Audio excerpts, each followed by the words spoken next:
Welcome to the Korea Pro podcast. I'm your host, Chungmin Kim, the editorial director of Korea Pro. And I'm John Lee, the editor of Korea Pro.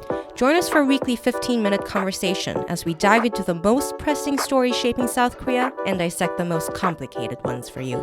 From politics to culture, technology to society, we've got you covered. So stay ahead of the curve and never be sidelined again. So get ready for a fresh perspective on South Korea's news. This is the Korea Pro podcast.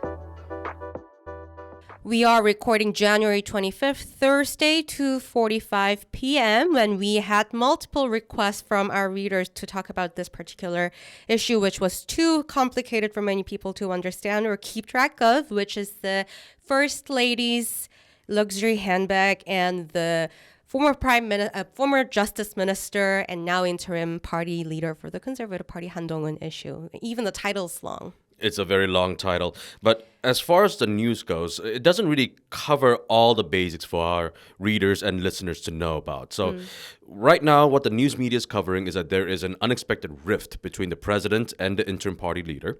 And that this actually goes way back to sometime last year when the First Lady received a $2,200 Dior purse.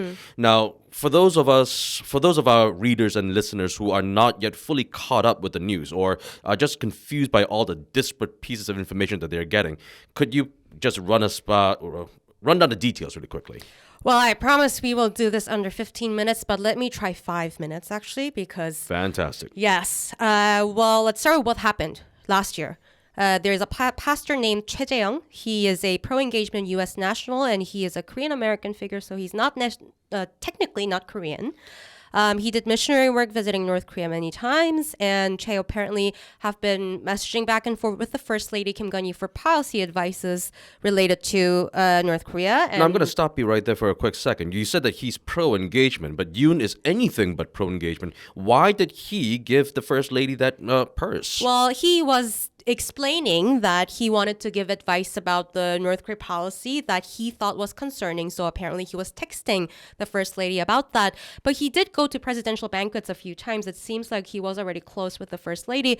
But fast forward to when he was giving the purse, according to the Voice of Seoul report, which is a left-wing outlet who worked with the pastor, he made the pastor wear a watch with a hidden camera in it, and Choi says that he wanted to see if Kim will receive the gifts from what is very easily considered suspicious. Well, like with friends like that, like himself, and he recorded it, and it shows that the First Lady is receiving first Chanel cosmetic set, which was around 1.7 million won, and secondly, the important one, Dior bag, 3 million won.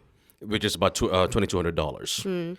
She said, no, please don't bring anything this expensive again. But apparently she did not directly reject them. No, I don't want it, but I'll take it home. So that's what happened last year. And I sort of brushed it off at the time, not thinking that this will become such a big issue. Now it's a Dior gate. But now it's a big issue, apparently, because the presidential office was very... strict about how to frame this. They were saying that this is a left wing's conspiracy that they planned and that the First Lady is the victim. Well, it kind of sounds like it was planned because he apparently gave this gift to sort of, I guess, entrap the First Lady. But right, it wasn't entrapment. It also, I will mention, it was a cheap shot. And it's, ethically, journalism ethics, it's questionable, but it's irrelevant to the fact that she actually did receive it, right? But the presidential office has been focusing on how this was an entrapment. And then it became a very tricky issue for the ruling party. Right. And why is this becoming a tricky issue? Why not just return the handbag or just apologize for it? Why is this snowballing into the issue that it is? Well, first of all, it sounds like the president really, really does not want to go anywhere close making the First Lady do anything really uncomfortable like apologies. But more like this is the nearing election season and the conservative lawmakers really don't want to, cross Yoon at the time. And some of the pro-Yoon lawmakers have been saying the logic is that because it was a gift to a First Lady, it belongs to the state property. So if you give it back, it will be embezzlement. Now, here I was thinking that Will Smith was overprotective of his wife. But okay, so that's the whole purse situation. But what's the situation with Han Dong-hoon? How is he being brought into How this did he mix? get involved with this? Yeah. This was also, I'm just going to say, it's really stupid. It's just too stupid. He has been saying this generic thing that apology or not, it should, the government should be considering what the citizens or how the citizens are seeing it. Match the expectations. Right. It was a pretty generic thing to say, and there were already public opinion polls showing that almost 70% said that there needs to be an apology. And then there was another whole issue about Han Dong-hoon saying that he wants to give the strategic seat about Mapo second district to Kim Kyung-yul, which is a lawmaker who has been saying that the first lady should apologize. And this became a trigger to really cross the presidential office. He also did compare the First Lady to Marie Antoinette, so I'm pretty sure that might have ruffled a few feathers. All right, if I were Kim Kun-hee listening to that, I wouldn't have been happy. But still, it exploded over the weekend. That's why we are talking about it right now. The Lee Kwan-sub, the chief of staff, apparently, according to Channel A exclusive, which was confirmed later, he met Han Dong-hoon and said he was 섭섭해. It's difficult to translate. Upset. Upset, disappointed. Disappointed with Han for the Kim Kyung-yul lawmaker giving the seat to him sort of issue when he was going against the first lady. But this is such a bad optic, right?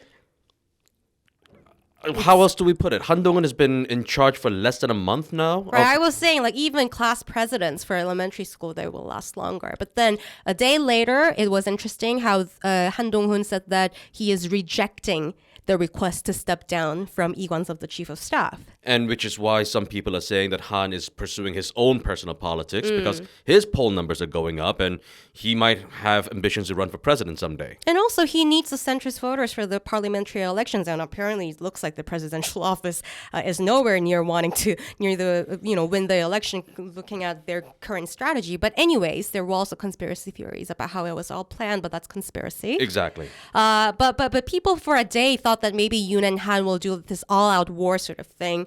But a day later, they met again. There was a fire in a market, and so they decided to get together. And, well, apparently they did not plan to go together, but they happened to be there coincidentally. And the president and Han had a brief chat and trying to smooth things over. But After a very courteous bow. sure, but how did they really smooth things over? I don't know. Well, that's the thing, right? Looking at the reports, it sounded like Yoon said that he invited Han to his personal train to go back to Seoul with him, and the media was interpreting this as a makeup.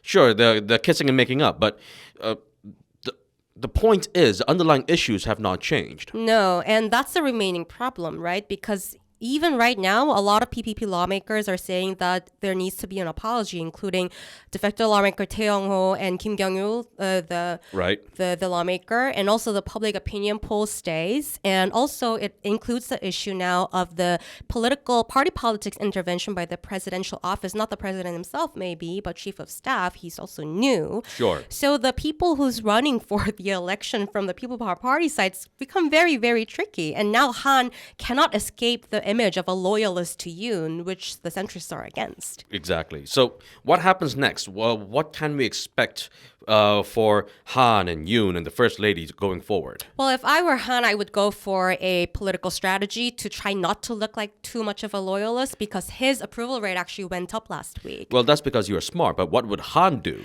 Well, I doubt that Han will actually go that way right away because it looked like he was tiptoeing around a lot, but he is probably mindful of the poll numbers this week. For next week, I'm hearing that Yoon might do a KBS interview, maybe addressing this issue, but I'm pretty sure they will go for the Kim Kun-hee as victim sort of angle. I said 5 minutes, but that wasn't 5 minutes. We tried. And let's move on to the next topic. All right.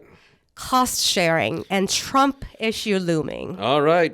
Trump just won the primaries in New Hampshire, so he's solidified his frontrunner status. It's going to be Biden versus Trump all over again. And of course, SMA, the cost sharing measures. That was a huge deal when Trump was in office at the time. He wanted to raise it by 5 times. And, just talking about the primaries, Haley, her rate was going up quickly, but she still Well, let's lost. face it, Nikki Haley's poll numbers might go up a little bit, but this is Trump's party. He is going to be the front runner, and I'm going to bet that he will be the Republican nominee. And that's what everyone else is thinking, apparently, because of these SMA negotiations. What are you betting?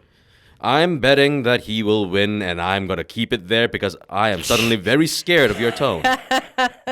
Okay, anyways, the reason why we bring this U.S. domestic politics issue up is because there has been exclusives that South Korea and the U.S. behind the doors agreed to speed up with the next round of negotiation for the cost sharing deal because it lasts around 4 years, and they don't want to let Trump do it. Exactly. You just mentioned Reportedly, though. that no one's saying the word Trump, but everyone is assuming that Trump is the reason for this because, like you just said, Trump tried to get South Korea to pay 5 times more Try to quit than NATO. what South Korea was paying for, saying that South Koreans are not very grateful and we should pull off all our troops if they don't pay more. So yeah, there was a lot of that going That's on. a good impression. I try. Thank you.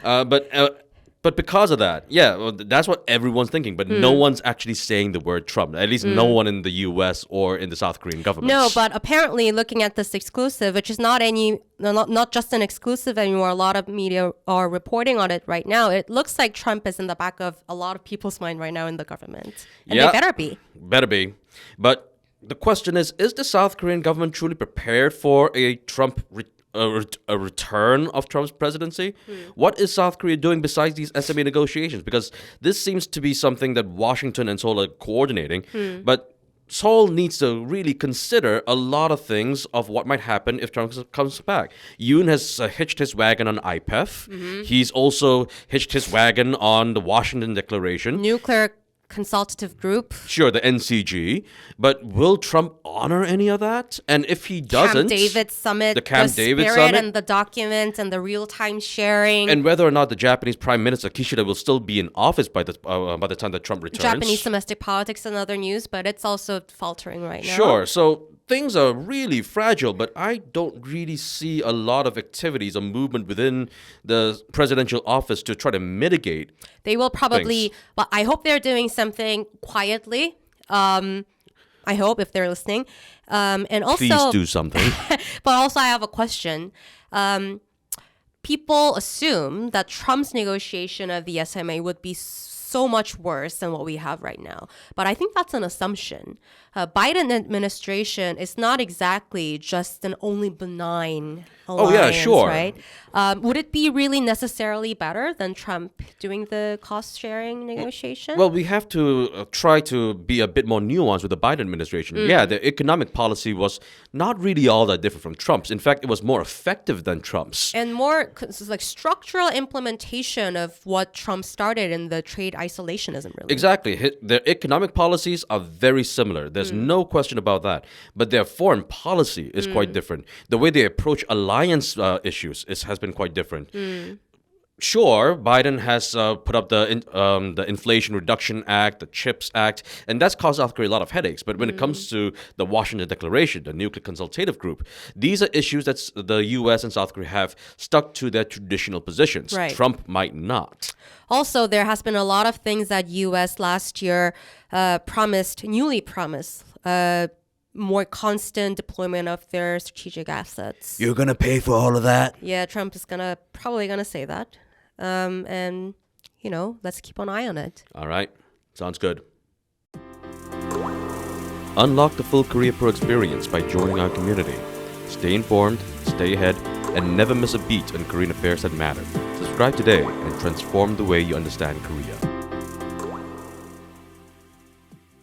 All right, so Tungmin, what's going on in the next week? Next week, I really hope that Yoon does something with the media because this year, again, I don't think he's going to do a New Year's press conference, unfortunately, but I'm hearing that he will maybe do an interview with a broadcaster. I hope he addresses the... I really miss the doorstepping that he used to do in his early days. I really days. liked it, actually. It was really nice. Yeah, but they got rid of it, unfortunately.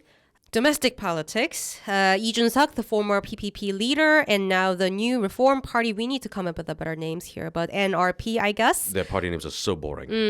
And he is trying to look for alliances, including Yang Hyung-ja, one of the lawmakers that recently joined Lee Jun-suk's party. And apparently Lee Jun-suk wants Yoo Seung-min as well. Yeah, Yoo Seung-min has... he is not the most popular man in the ruling party. No. He's always been the black sheep. So, but will very they actually popular join? with many of the centrists, actually. With many of the centrists, but will they actually join? I mean, Lee Jun-suk has always called him his mentor, but Right.